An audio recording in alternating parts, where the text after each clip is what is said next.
Ele criou uma poção para poder pecar sem culpa. E a culpa nunca foi embora. Ela só trocou de rosto. O nome dele era Henry Jekyll. Médico respeitado, membro admirado da sociedade londrina, homem de reputação impecável.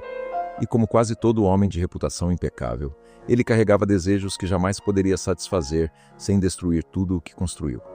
A solução que ele encontrou não foi reprimir esses desejos, foi separá-los. Jekyll passa anos desenvolvendo uma fórmula química capaz de isolar fisicamente o que ele chama de lado inferior da própria natureza. Bebe a poção e se transforma em Edward Hyde, menor, mais jovem, deformado de um jeito que ninguém sabe explicar, mas que todo mundo sente como profundamente errado. Como Hyde, ele pode fazer qualquer coisa, sem culpa, sem consequência, sem mancha na reputação de Jekyll, porque tecnicamente quem faz aquilo não é Jekyll, é outra pessoa. Presta atenção nesse detalhe. Essa é a ilusão central da história inteira e é também a ilusão mais comum entre pessoas reais.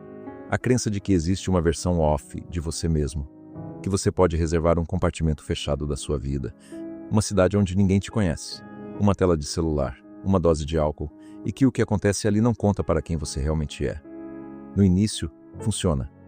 Jekyll vira Hyde à noite, satisfaz os próprios apetites mais sombrios e volta a ser o médico respeitável de manhã.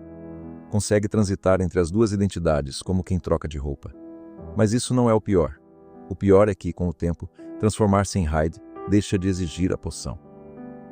Jekyll acorda, um dia comum, e descobre que virou Hyde no sono, sem beber nada. O lado que ele achava que controlava começou a agir sozinho, invadindo os espaços que deveriam pertencer só a Jekyll. Cada vez que Hyde age, ele fica mais forte. Cada vez que Jekyll cede, só dessa vez, a fronteira entre os dois fica mais fina, e a dose necessária para voltar a ser Jekyll precisa aumentar, semana após semana, até que nenhuma quantidade de remédio seja suficiente. Existe uma pergunta incômoda escondida nisso. Quantas vezes você já tratou uma versão sua? A versão cansada, a versão bêbada, a versão que só existe atrás de uma tela anônima, como se ela não contasse de verdade. Como se fosse possível visitar o pior de você mesmo sem trazer nada disso de volta. Jekyll tenta parar. Destrói os ingredientes da fórmula, jura nunca mais se transformar, mas a promessa dura pouco. Hyde já provou que consegue emergir sem permissão, e a vontade de senti-lo de novo, mesmo depois de tanto dano, continua puxando Jekyll de volta. Hyde comete um assassinato. Um homem inocente, morto a bengaladas, numa fúria que nem o próprio Jekyll consegue mais reconhecer como algo que ele só encomendou a outra pessoa.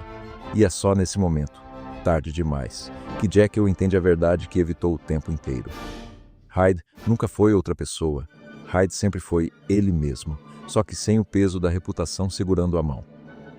Trancado no próprio laboratório, sem mais fórmula suficiente para se transformar de volta, sabendo que Hyde está prestes a assumir o controle permanentemente, Jekyll escreve uma última confissão e toma veneno, preferindo morrer como os dois.